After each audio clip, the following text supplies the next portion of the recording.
శ్రీమాత్రే నమః. సద్గురు జ్యోతిష్యాలయం నుంచి ఈ సంవత్సరం మనం కొన్ని తెలుసుకోవడం ఒక ముఖ్యమైనటువంటి విషయాలలో 2025 వార్షిక సంవత్సరంలో ఏ రాశి వారు అత్యంత అదృష్టవంతులుగా ఉంటారు? వృషభ రాశి, కన్యా రాశి, తులా రాశి, మకర రాశి వారు, వృశ్చిక రాశి వారు చాలా అదృష్టవంతులుగా ఉంటారు ఈ సంవత్సరం. 2025 తులాలో జన్మించిన వారు తమ జీవితంలో అనేక రంగాల్లో అద్భుతమైన ఫలితాలు చూస్తారు. ఈ సంవత్సరం అదృష్టవంతులుగా పురోగతిని సాధిస్తారు. వృశ్చిక రాశి వారికి శుభకాలం.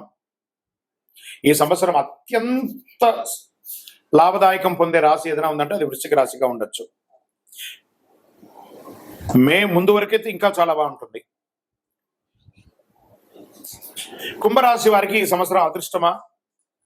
2025లో కుంభరాశిలో జన్మించిన వ్యక్తులు మీ జీవితంలో మిశ్రమ ఫలితాలు చూస్తారు. ఈ సంవత్సరం కాస్త సమస్యలు, స్థిరత్వం రెండు మిశ్రమంగా ఉంటుందని కూడా చెప్పచ్చు. అందరూ ఎదురు చూస్తున్నటువంటి మూడాలు. ఈ మూడం అంటే ఏంటి? అసలు మూడంలో ఏం చేయాలి, ఏం చేయకూడదు, మూడం ఎప్పుడు వస్తుంది, ఏ గ్రహం మీద ఉంటుంది అని అంటే గురు మరియు శుక్ర మౌఢ్యాలు ప్రవేశిస్తున్నాయి. మౌఢ్యం అంటే ఎందుకు వస్తాయి? మూడాలతో సమస్య ఏంటి? ఈ రోజుల్లో శుభకార్యాలు చేయొచ్చా, చేయకూడదా? చాలా మందికి ఇది ఒక ప్రశ్నగానే ఉండిపోతుంది. మూడం అంటే నవగ్రహాలు సూర్యుడి చుట్టూ తిరుగుతూ ఉంటాయి. వీటిలో భూమి కూడా ఆ గ్రహమే. భూమి, సూర్యుడు ఒక గ్రహానికి ఒకే వరుసలో ఉన్నప్పుడు ఆ గ్రహం భూమి మీద ఉన్న వారికి కనబడదు. దీన్నే హస్తగత్వం లేదా మూడం అంటారు. సరే, గురు మూడం, శుక్రమూఢ్యం. గ్రహాలకు రాజు సూర్యుడు. సూర్యుడికి అత్యంత సమీపంలో ఏ గ్రహమైనా వస్తే ఆ గ్రహం తన శక్తిని కోల్పోతుంది. అలా గురుమూఢం శుక్రుడికి దగ్గరగా వచ్చినప్పుడు గురుమూఢం, శుక్రుడు సూర్యుడికి దగ్గరగా వచ్చినప్పుడు శుక్రమూఢం వస్తుంది. ఈ సమయంలో బలహీనంగా మారిపోతాయి ఆ గ్రహాలన్నీ కూడా. సూర్యునికి దగ్గరగా గురు శుక్రులు వచ్చినప్పుడు బలహీనంగా మారిపోతాయి. గురు శుక్రులు శక్తులు తగ్గి బలహీనమైపోయి నీరసపడిపోతాయని కూడా చెప్పచ్చు. వాటి యొక్క శక్తి కూడా సన్నగిలుతుంది. అంటే ఒక 1000 వాట్స్ బల్బు ముందర, మంచి 1000 వాట్స్ బల్బు, ఇప్పుడు మనం షూటింగ్ చూస్తుంటే లైట్స్ అన్ని పెట్టారు కదా, ఈ లైట్స్ ముందర ఒక చిన్న క్యాండిల్ పెడితే ఎలా ఉంటుంది, అలా సూర్యుడి ముందర వస్తే ఆ గ్రహాలకు కూడా శక్తి కోల్పోతుందని కూడా చెప్పచ్చు. గురు శుక్రులు శుభగ్రహాలు కాబట్టి అవి సూర్యుడికి అత్యంత దగ్గరగా ఉన్నప్పుడు మూడాలుగా దాన్ని పరిగణిస్తారు. మూడాలు ఇలా అంటారు. ఈ రోజులో ఎలాంటి పనులు చేయకూడదని చెప్తారు. ఎందుకంటే ఈ శుభకార్యానైనా గురు శుక్ర గ్రహాల బలమే ప్రధానం. గురుబలం ఉందా, శుక్రబలం ఉందా మొదలు పెట్టానంటారు కదా, అవి లేనప్పుడు ఈ రెండు గ్రహాలు బలహీనమైనప్పుడు ఏది చేసినా కలిసి రాదు అని చెప్తూ ఉంటారు. మూడంలో ఏ కార్యక్రమాలు నిర్వర్తించకూడదంటే శుభగ్రహాలు గురు శుక్రులు బలహీనంగా ఉన్నప్పుడు కాబట్టి మూడాల్లో వివాహాది శుభకార్యాలు, ఉపనయనాలు, గృహప్రవేశాలు, భూమి పూజలు, శంకుస్థాపన నిషిద్ధం. పుట్టు వెంట్రుకలు తీరాదు, ఇల్లు మారకూడదు. సరే, మూడాల్లో ఏమేమి చేసుకోవచ్చు అంటే అన్నప్రాసనం చేసుకోవచ్చు, ప్రయాణాలు చేయవచ్చు, ఇంటి రిపేర్లు చేసుకోవచ్చు, భూములు కొనడం, అమ్మడం, అగ్రిమెంట్ చేసుకోవడం, ఇవన్నీ చేసుకోవచ్చు. నూతన ఉద్యోగాల్లో కూడా చేరవచ్చు, విదేశాల్లో ఉద్యోగం కోసం వెళ్ళొచ్చు, నూతన వాహనాలు కొనవచ్చు, నూతన వస్త్రాలు కూడా కొనుక్కోవచ్చు, ఇవన్నీ చేసుకోవచ్చు. సరే, మూఢ కాలంలో శుభకార్యాలు చేస్తే ఏమవుతుంది? ఏమైనా తప్పు జరుగుతుందా? మహర్షులు జ్యోతిషాస్త్ర రీతిగా పండితులను అనుభవస్తులు చెప్పిన దాని ప్రకారం మూఢం సమయంలో ఏదైనా శుభకార్యం చేసినా అశుభం వినాల్సి రావస్తుంది, కష్టం కలగవచ్చు, నష్టం వాటిల్లవచ్చు. అందుకే మూడాల సమయంలో శుభకార్యాలు చేయకండి అని అన్నారు. గురు శుక్ర మౌఢ్యమి దశలో ప్రవేశిస్తున్న ఈ రాశిపై ప్రతికూల ప్రభావాలు అధిగమించడానికి నివారణ కూడా మనం చేసుకోవచ్చు. రెండు శుభగ్రహాలు తమ శక్తిని కోల్పోతుంది కాబట్టి వివిధ రాశులపై, మన యొక్క 12 రాశులు ఉంటాయి కదా, ప్రభావాలు చెప్తున్నాయి. జ్యోతిష్ శాస్త్ర ప్రకారం ఒక గ్రహం సూర్యుడికి దగ్గరగా ఉన్నప్పుడు ఇది జరుగుతుంది కాబట్టి ఆ రాశులు ఎవరు, ఆ నక్షత్రాలు ఎవరు మనం చూద్దాం. గురు మరియు శుక్రమౌఢ్యం కలిసినప్పుడు 7 రాశులకి 7 నక్షత్రాల వారికి ప్రధానంగా అశుభకరం కాబోతుంది. ప్రతికూల ప్రభావాలు ఎవరు రాశి నక్షత్రాలు ఎక్కువ ఎదుర్కొంటున్నారని చూస్తే మేషరాశి వారు, వృషభ రాశి వారు, మిథున రాశి వారు, కర్కాటక రాశి వారు, తులా, ధనుసు, మీన రాశి వారు కాస్త ఇబ్బంది పడే అవకాశాలు ఉన్నాయి. మరి నక్షత్రాల్లో పూర్వ పల్గుని నక్షత్రం పుబ్బ, ఉత్తరాషాఢ నక్షత్రం, కృతికా నక్షత్రం, అనురాధ నక్షత్రం, ఇవన్నీ కూడా కొంచెం ఇబ్బంది పడే అవకాశాలు ఉన్నాయి. మరియు శుక్రవారాల్లో పుట్టినటువంటి వారు వీరికి కొంచెం ఇబ్బంది పడే అవకాశాలు ఉన్నాయి. నక్షత్రంపై మరియు శుక్రమౌఢ్యమి ప్రభావం ఎలా ఉంటుంది? వేద జ్యోతిషశాస్త్రంలో మౌఢ్య లగ్నం తిథి సూచిస్తుంది. ఇక్కడ ఒక గ్రహం సూర్యుడికి దగ్గరగా ఉండడం వల్ల రాబోయే గురు మరియు శుక్రమౌఢ్యమి ఒక ముఖ్యమైనటువంటి ఖగోళ సంఘటనను సూచిస్తుంది. కొన్ని దేశాలలో అనర్థాలు జరిగే అవకాశాలు ఎక్కువ కూడా ఉన్నాయి. గురుమౌఢ్యమి సమయంలో జ్ఞానం విస్తరణ మరియు దయ యొక్క గ్రహమైన బృహస్పతి అతి శక్తిని కోల్పోతుంటాడు. ఈ జ్ఞాన ఆధ్యాత్మిక మరియు వృద్ధికి సంబంధించిన విషయాలు ప్రభావితం చేస్తుంది. కాబట్టి ఈ పర్టికులర్ రాశి వాళ్ళు, చదువుకునే వాళ్ళు కానీ, విద్యార్థులు కానీ చాలా శ్రమ పడాల్సి ఉంటుంది. బృహస్పతి యొక్క సానుకూల ప్రభావాలతో తాత్కాలిక తగ్గుముఖం ఉంటుంది. ప్రేమ, అనుబంధం, బంధాలు ఇవన్నీ కూడా కొంచెం ఇబ్బంది పడే అవకాశాలు ఉన్నాయి. ఒకళ్ళు భార్యాభర్తల మధ్య సఖ్యత కోల్పోవడము ఇవన్నీ శుక్రమౌఢ్యమి ద్వారా వస్తుంది.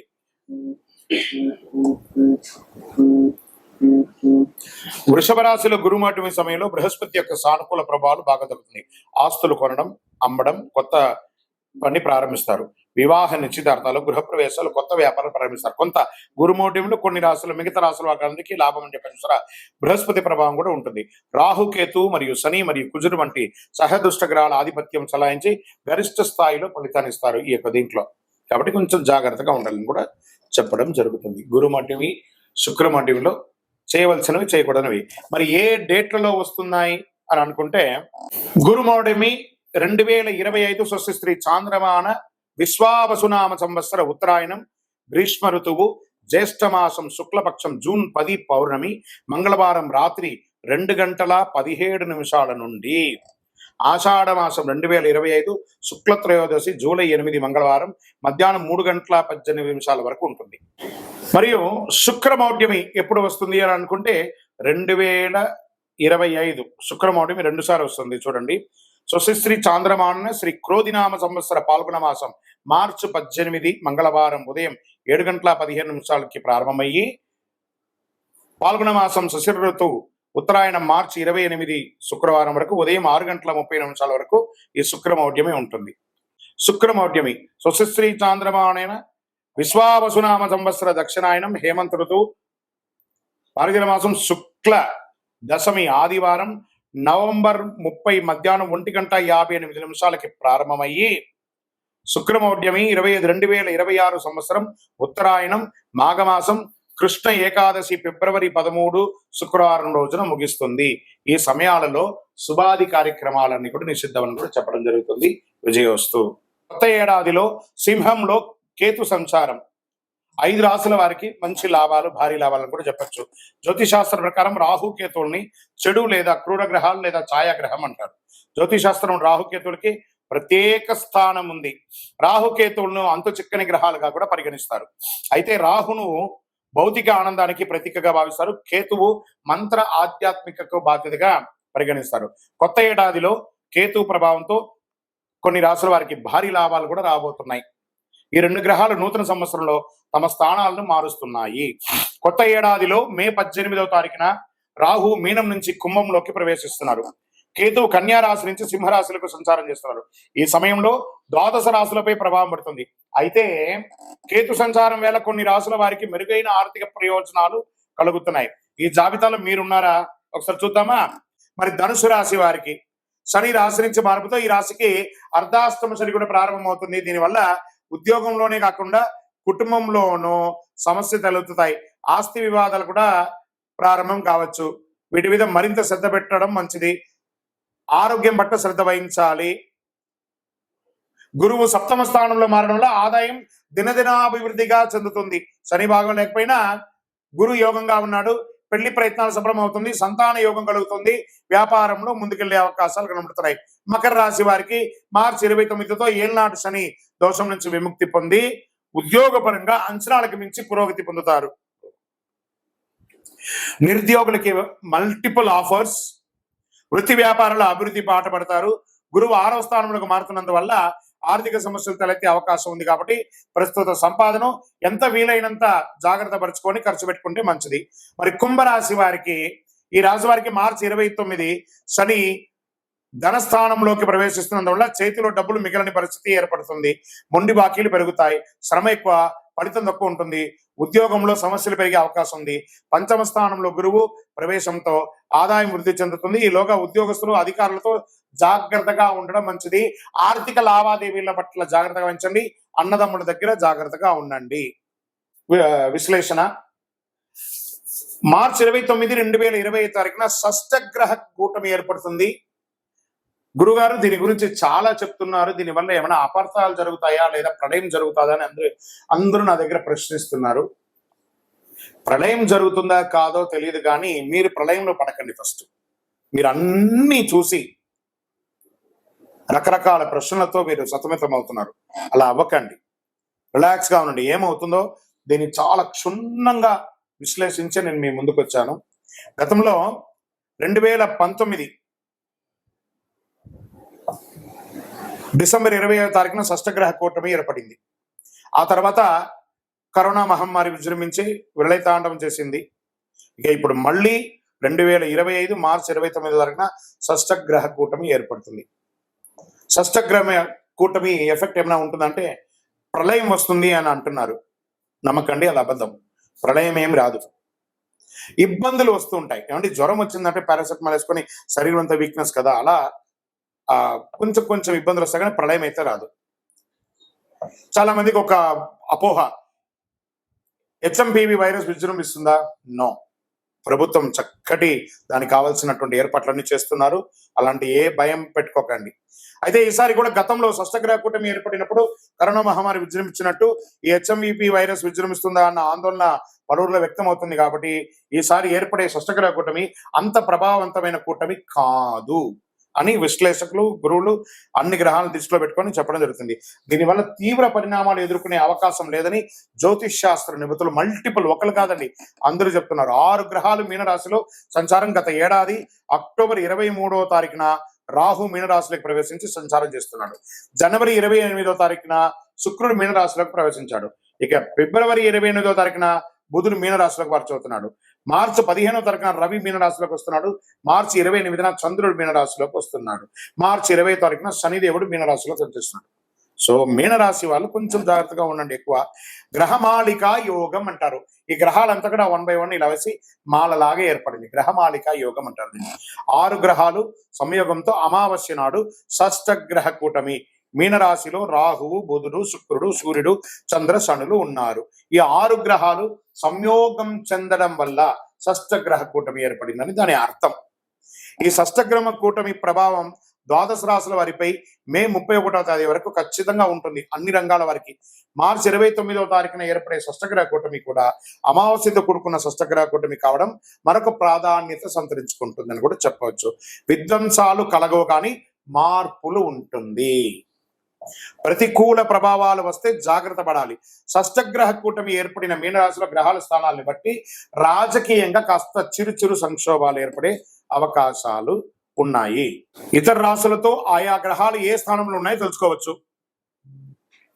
దాన్ని బట్టి నెగిటివ్ ప్రభావం ఇచ్చే జాగ్రత్తల పరిహారాలు పాటిస్తే మంచిది. ప్రకృతి విలేపాలు చిన్నగా జరుగుతుంది.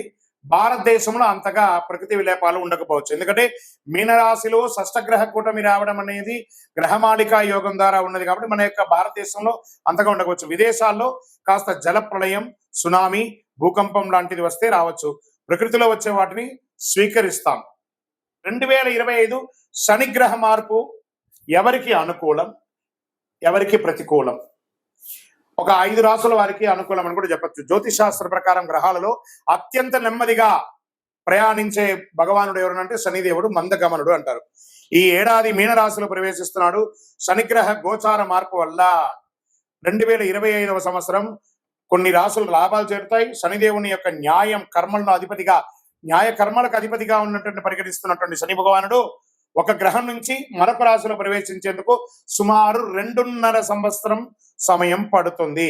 శనిదేవుడు 29 మార్చి 2025లో తన సొంత రాశి కుంభరాశి నుండి నిష్క్రమించి మీనరాశిలోకి ప్రవేశిస్తున్నాడు. ఇది చాలా ముఖ్యమైనటువంటి విషయం అండి, బాగా గుర్తుపెట్టుకోండి. మీకు తెలిసిన వాళ్ళకందరికీ కూడా షేర్ చేయండి. 10 మందికి ఉపయోగపడే ఒక అద్భుతమైనటువంటి విషయం. దీనికంటే ముందు కుంభరాశిలో రాజయోగాన్ని ఏర్పరుస్తున్నాడు. జ్యోతిష్ శాస్త్ర ప్రకారం రాజయోగం మహాపురుష రాజయోగం శుభప్రదంగా పరిగణించబడుతుంది. లగ్నం లేదా చంద్రుడి నుంచి మొదటి 4, 7 లేదా 10వ స్థానంలో శని, తుల, మకర లేదా కుంభరాశిలో ఉన్నప్పుడు శని రాజయోగం ఏర్పడుతుంది.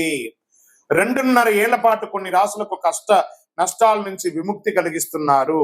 ఈ మార్పు వల్ల ఏళ్నాడు శని, అష్టమ శని, అర్ధాష్టమ శని, సప్తమ శని, కంఠ శని శని దోషాల నుంచి విముక్తి పొందుతున్నారు.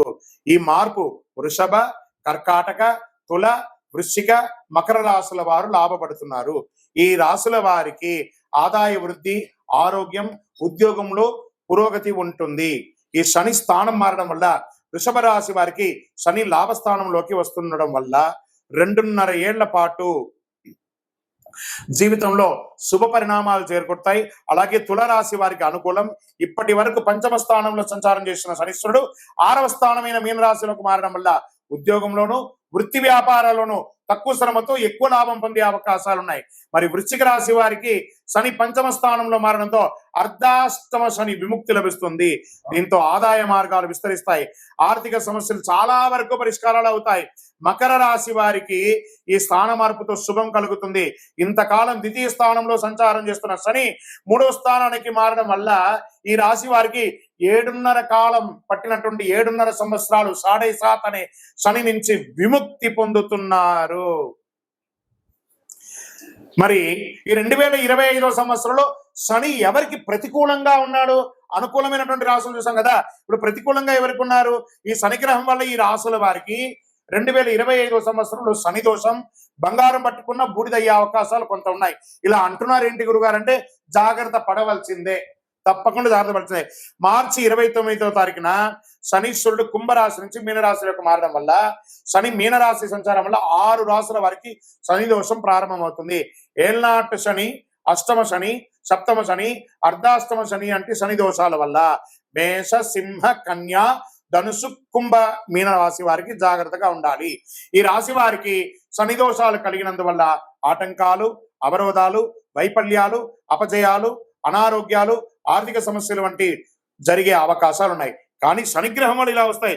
మిగతా అనుకూల గ్రహం వల్ల దీని యొక్క వీర్యం తగ్గే అవకాశాలు ఉంటాయి. శనీశ్వరుడు మీనరాశిలో ప్రవేశించడానికి కొద్ది రోజుల ముందే ఈ రాశుల వారు శనికి తైలాభిషేకం చేయించడం, శివుడికి అభిషేకం చేయించడం మంచిది. నీలం లేదా నలుపు రంగు కలిసిన దుస్తులు ధరించడం మంచిది. ఇంద్రనీలం పొదిగిన ఉంగరాన్ని ధరించడం మంచిది. అన్నిటికంటే శని భగవానునికి అధిపతి అయినటువంటి ఈ కరుంగాళిమాలను ధరించడం మంచిది. ఎందుకంటే జమ్మి చెట్టు శని భగవానునిక చెట్టు. ఈ యొక్క కరుంగాళిమాలను ధరించడం మంచిది. శనిదాసం బాగా తగ్గిపోయే అవకాశాలు కూడా ఉంటాయి. శని మీనరాశిలో 2.5 ఏళ్ల పాటు కొనసాగుతాడు. మేషరాశి వారికి వ్యయస్థానంలో శనీశ్వరుడు ప్రవేశించడం వల్ల దూర ప్రాంతాల్లో ఉద్యోగం, ఉన్న స్థానం నుంచి మారడం, దూర ప్రాంతానికి బదిలీ అవ్వడం, లేదా ఆశించిన ప్రమోషన్స్ రాకపోవడం, వ్యాపారంలో మందకోటిగా రావడం, రావాల్సిన డబ్బులు సకాలంలో రాకుండా ఉండడం, పదోన్నతి, వేతనాలు పెరుగుదల వంటి ఆశాజనకంగా ఉండకపోవచ్చు. ప్రతి పనిలోనూ వ్యయ ప్రయాసాలు కలుగుతాయి. బంధుమిత్రుల వల్ల ఆర్థికంగా నష్టపోయే అవకాశాలు ఉంటుంది. మిత్రులే శత్రువులు అయ్యే అవకాశాలు ఉన్నాయి.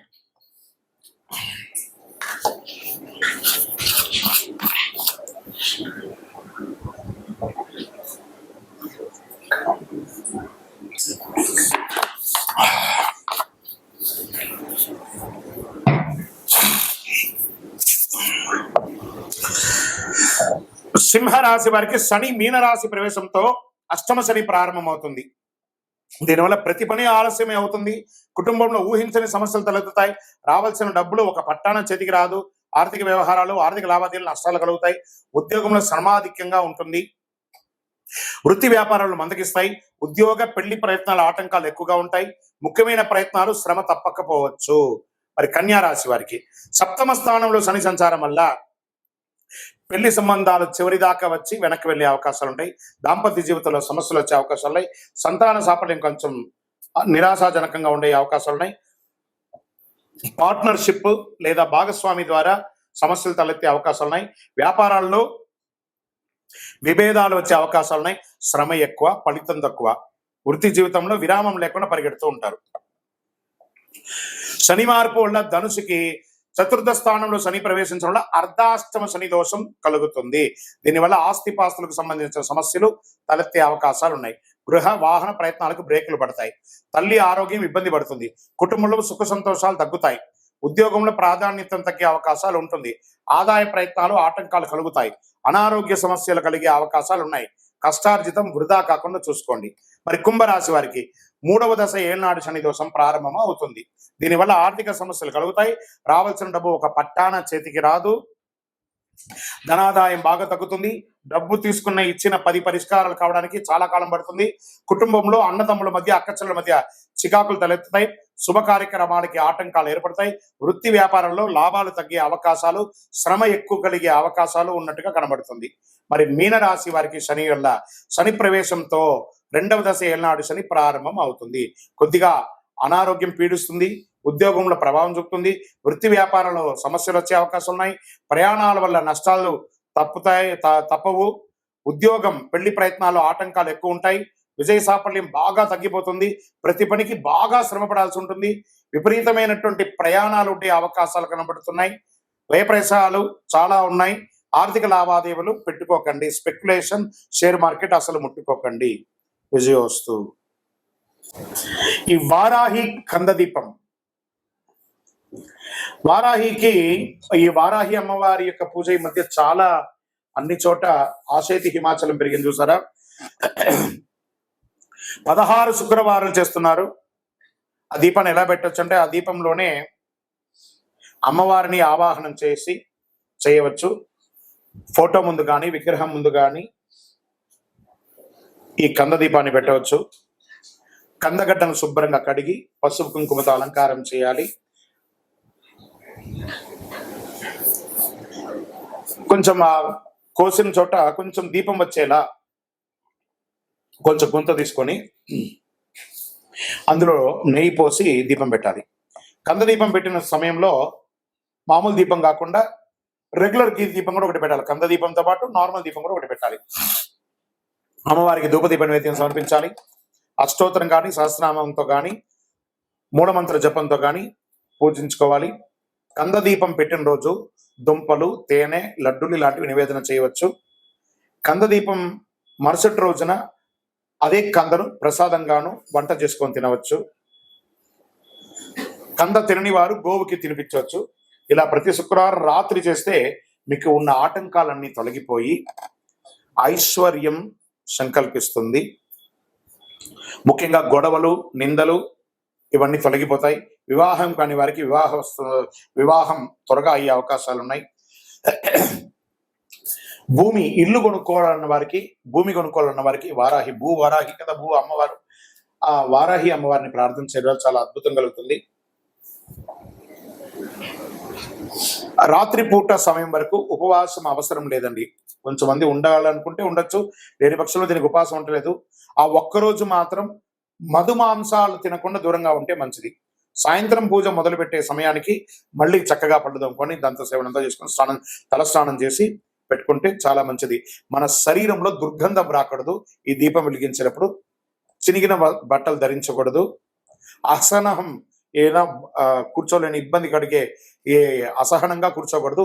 మంచి ఆసనం వేసుకొని కూర్చోవాలి. పూజ మధ్యలో ఫోన్ లాంటిది వస్తే ఆపి మాట్లాడడం లాంటిది అంతా చేయకూడదు. ప్రదోష కాలం సంధ్యా సమయంలోనే ఈ పూజను చేయాలని చెప్పడం చాలా విశేషం. ఎవరైతే ఈ యొక్క వారాహి కంద దీపం వెలిగిస్తారో వాళ్ళ జీవితంలో అద్భుతాన్ని సాధిస్తారు. విజయోస్తు. పులిపంజా చీల్చి కోటీశ్వరులయ్యి కుబేరుడు జీవితకాలం సంపదను కురిపించే రాశులు శని భగవానుడి ద్వారా కొంతమందికి రాబోతుంది. క్రమశిక్షణకు సహనాన్ని నేర్పే దేవుడైన శనిదేవుడు పూర్వభాద్ర నక్షత్రంలోకి ప్రయాణం చేస్తున్నారు. శనిదేవుడు 9 గ్రహాలలో నీతిమంతమైనటువంటి గ్రహుడు అని చెప్పచ్చు. శని ఈశ్వర శబ్దం కలిగిన వాడు. మనం చేసే ప్రతి పనిని బట్టి మన ప్రతిఫలాలను ఇచ్చే శనిదేవుడు న్యాయదేవతగా కూడా గుర్తింపు పొందిన వారు అనమాట. అటువంటి శనిదేవుడు ఒక రాశి నుంచి మరొక రాశిలో మాత్రమే కాదు, ఒక నక్షత్రం నుంచి మరొక నక్షత్రంలో కూడా సంచారం చేస్తున్నారు.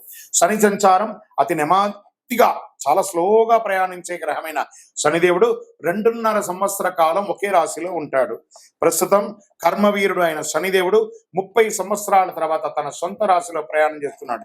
2020 అయినటువంటి తన స్థానాన్ని మార్చుకుంటూ గజకేసరి యోగంతో 2025లో కొన్ని రాశాలకి కుంభస్థలాన్ని బద్దలు కొట్టి ఇస్తున్నారన్నమాట. కొన్ని రాశుల వారికి పూర్వభాద్రలో శని సంచారం ఇక అద్భుతాన్ని ఇవ్వబోతున్నారు. శని పూర్వభాద్ర నక్షత్ర సంచారం అన్ని రాసుల వారిపై ప్రభావం చూపిస్తుంది. అయితే కొన్ని రాసులకు మాత్రం ఇది లబ్ధిని కూడా చేకూరుతుందని చెప్పొచ్చు. ఈ రాసులు ఏమిటో ప్రస్తుతం తెలుసుకుందాం. వృశ్చిక రాశి పూర్వభద్ర నక్షత్రం శని సంచారం వృశ్చిక రాశి వారికి సంతోషం కలుగుతుంది. మకర రాశి వారికి నక్షత్ర సంచారం కారణంగా మకర రాశి జాతకులకి ఏ పని చేసినా సానుకూలం కలుగుతుంది. నిరుద్యోగులకు నిరుద్యోగం వస్తుంది. వృషభ రాశి వారికి శని నక్షత్ర సంచారం అనేక యోగాలను తీసుకురాబోతుంది. ఈ సమయంలో వివాహం కాని వారికి వివాహం, ఉద్యోగం లేని వారికి ఉద్యోగం, రాజకీయంగా ఉన్న వారికి ఎదుగుదల, భూమి పట్టా పెట్టుబడి ఎన్ని రకాలుగా అనుకూలంగా పడతాయి. కుబేర సంపదను పొందబోతున్నారు శని భగవానుడి వల్ల విజయోస్తు. అందరూ కూడా ఈ సమయంలో ఏం చేయాలంటే శని భగవానికి మీ యొక్క వయస్సు ఎంత ఉందో అన్ని దీపాలు వెలిగించండి, ఆయన దగ్గర ప్రార్థన చేసేయండి. శనీశ్వర దేహి మే బుద్ధి వైశిష్ట్యం, దేహి మే నిత్య యవ్వనం, దేహి మే పరమానందం, దేవదేవ జగత్పతి. జమ్మి చెట్టు ఉంటే ఆ జమ్మి చెట్టుకి ప్రదక్షిణ చేయండి. జమ్మి చెట్టు యొక్క తర్వాయి భాగమే యొక్క కరుంగాలి మాలను ధరించండి. కరుంగాలి మాలను ధరించుకొని నవగ్రహాలకి ప్రదక్షిణ చేయండి. చూడండి మీరు ఎన్ని అద్భుతాలు పొందబోతున్నారు. విజయోస్తు. ఈ తదాస్తు దేవతలు అంటే ఏంటి? తదాస్తు అంటారు చూసారా, కొన్ని సమయాల్లో అపశకునం పలకూడదు అంటారు కదా. తదాస్తు దేవతలు అంటే ఎవరు? వీటి గురించి ఏమైనా ఎక్కడైనా చెప్పబడిందా? దీనికి ఏమైనా ప్రామాణికం ఉందా అంటే వేదాలలో అనుమతి అనే ఒక దేవత ఉంది. ఆ యజ్ఞయాగాది సత్కారాల్లో ఆచరించేటప్పుడు ఈ దేవతలను స్మరిస్తే వారికి కార్యసిద్ధి కలుగుతుంది. యజ్ఞ ప్రకరణలో పేర్కొనబడింది అనమాట. ఈయన అనుమతి దేవతలతోనే సామాన్య భాషలో తదాస్తు దేవతలు అంటుంటారు. సత్కర్మలు జరిగే పవిత్ర ప్రదేశాలలో వారి నివాస స్థానం. అశ్విని దేవతలే తదాస్తు దేవతలు. వీరు విశ్వకర్మ అంశ అయినటువంటి సూర్యుని కుమారుడు. అశ్వరూపంలో సూర్యుడు ఛాయాదేవి సంభోగించడం మూలంగా వీరు జన్మించారని కూడా చెప్పబడుతుంది. మహాభారతంలో పాండురాజు భార్య మాద్రికి మంత్ర ప్రభావంతో నకుల సహదేవులుగా జన్మించారు. అంతేకాదు ఆయుర్వేదాన్ని దక్ష ప్రజాపతి నుంచి అభ్యసించిన ఇంద్రునికి నేర్పించారు. వీరి సోదరి ఉష. ఆమె ప్రతిరోజు వీరిని బ్రహ్మ ముహూర్తంలో మేల్కొల్పుతుంది. ఆ తర్వాత వారు తమ సోదరి ఉషను ముందు కూర్చోబెట్టుకుని రథాన్ని అధిరోహించడం, తూర్పు నుంచి పడమరకు ప్రయాణం చేయడము పురాణ వర్ణనంగా చెప్పడం జరుగుతుంది. ఏం మాట్లాడినా తదాస్తు దేవతలు అంటుంటారు. జాగ్రత్త అని పెద్దలందరూ కూడా చెప్తూ ఉంటారు. బూతులు మాట్లాడకు, చెడు మాట్లాడకు, అపశమనం మాట్లాడకు అంటుంటారు కదా. ఈ యొక్క తదాస్తు దేవతలు అందరూ అక్కడి నుంచి పారిపోతూ ఉంటారట. అలాగని మనం చేస్తే ముఖ్యంగా సంధ్యా సమయంలో ఈ దేవతలు సంచరిస్తారని అంటుంటారు. పదే పదే చెడు మాటలు వ్యక్తం చేస్తే అదే జరుగుతుందట. తదాస్తు అనేది స్వవిషయంలో వివరిస్తుంది. ధర్మానికి విరుద్ధంగా ఉచ్చరించకూడదని మాటలు. పదే పదే అంటే దేవతలు వెంటనే తదాస్తు అంటూ ఉంటారు. వీరిని తదాస్తు దేవతలు అంటుంటారు. సంధ్యా సమయంలో స్వవిషయంలో పలుమార్లు అంటే ఆ దృశ్యాలు సూచించిన దేవతలు తదాస్తు అంటుంటారు. కాబట్టి అలాగే జరుగుతుంది. కాబట్టి చెడు మాట్లాడకండి, ఎప్పుడు మంచి మాట్లాడండి అని చెప్తూ ఉంటారు. దీనివల్ల ఏమవుతుంది? ఆరోగ్య క్షీణం అవుతుంది, అనారోగ్యం అవుతుంది, దారిద్ర్య చిహ్నంగా ఉండొచ్చు, అవాస్తవాలు పలకడం మంచిది కాదు అంటారు. కాబట్టి సంధ్యా సమయంలో కానీ ప్రాతకాలంలో కానీ చెడు మాట్లాడకూడదు అంటారు. అందుకే తదాస్తు దేవతగా నివసిస్తుంటారు కాబట్టి తదాస్తు ఉంటుంటారు కాబట్టి చెడు మాట్లాడకండి. విజయోస్తు. జ్యోతిశాస్త్రంలో ఉన్నటువంటి రహస్యాలు మీకు తెలుసా? సూర్యుడు పితృదేవతల్ని దూషిస్తే రవికి కోపమట. సూర్యదేవునికి ఎదురుగా మలమూత్రాదులు విసర్జించడం, దంతం పళ్ళు దోముకోవడం, ఎంగిలి ఉమ్మడం సూర్యుని చూస్తూ చేయకూడదట. చంద్రగ్రహం అద్దం పుట్టడానికి చంద్రుడు కారణమట. అందుకే అద్దంలో దిగంబరంగా బట్టలు లేకుండా నిలబడడం, వెక్కిరించడం ఇలాంటి పనులన్నీ చేయకూడదట. దానివల్ల ఆరోగ్య క్షీణం అవుతుంది అంటారు. కుజగ్రహం అప్పు ఎగ్గొడితే కుజుడికి కోపమట. వ్యవసాయ పరంగా మోసం చేస్తే ఊరుకోడట. కాబట్టి వ్యవసాయదారుల్ని చాలా చక్కగా చూసుకోవాలి. బుధగ్రహం బుధుడికి చెవిలో వ్రేలు పెట్టి తిప్పుకొనడం, ఇలా పెట్టుకోవడం. మనకు తాళాలు ఉంటాయి చూస్తారా, స్కూటర్ తాళం, కారు తాళం, లేకపోతే పిన్నీసు, దాన్ని పెట్టుకొని గిక్కోవడం ఇవన్నీ ఇష్టం ఉండదు బుధగ్రహానికి. అందున బుధవారం అసలే చేయకూడదు. వ్యాపారాన్ని అశ్రద్ధ చేసిన, జ్ఞానం ఉందని విర్రవీగిన బుధుడికి ఇష్టం ఉండదట. గురుగ్రహం సర్వశాస్త్రాలను తెలిపిన గురువు బృహస్పతి ఎవరైనా గురువుని కించపరిచి మాట్లాడితే గురుదేవునికి అనుగ్రహం కలగదట. మన టీచర్స్, మన ఉద్యోగస్తులు, పై అధికారులు, బ్రాహ్మణోత్తములు, గురువులు, ఎవరెవరైతే మనకు వృత్తి వ్యాపారంలో ఉన్నటువంటి గురువులు, ఏ గురువునైనా కూడా నిందించకూడదు. తుల్య నిందార్ స్థితిర్మౌని, సైలెంట్ గా ఉండాలంట. గురువుని ఎక్కిరించి మాట్లాడడం, లెక్చరర్స్, టీచర్స్ వాళ్ళందరినీ అలా చేయడం వల్ల గురువుకి కోపం వస్తుందట. శుక్రుని భార్యాభర్త అగౌరవపరచుకోక, ఆయన కూర్చుకుంటే భార్యాభర్తలు కొట్లాడుకుంటారు కదా, అలా అగౌరవంగా మరి నువ్వెంత, నేనెంత, నువ్వెంత అని ఒకరి మీద ఒకరు అనుమానం పడ్డా, అవమానపరిచిన శుక్రుడి కోపం అంటే ఐశ్వర్య క్షీణం చేస్తాడట. లక్ష్మీదేవి కృప లేకుండా చేస్తాడట. ఆ యొక్క శుచి శుభ్రత లేని చోట కూడా శుక్రుడు ఉండడట. మనుషుల గొడవలు లేని చోట మాత్రమే ఆయన ఉంటారు.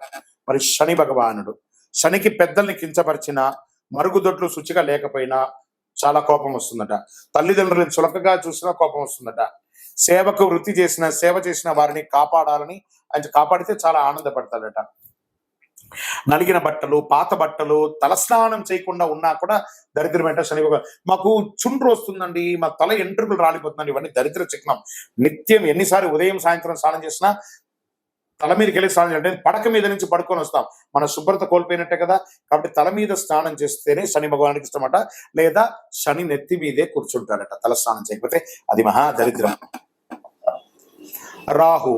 రాహు వైద్య వృత్తితో పేరుతో మోసగించిన, సర్పములను ఏమైనా చేసినా ఆయన కోపం వస్తుందట.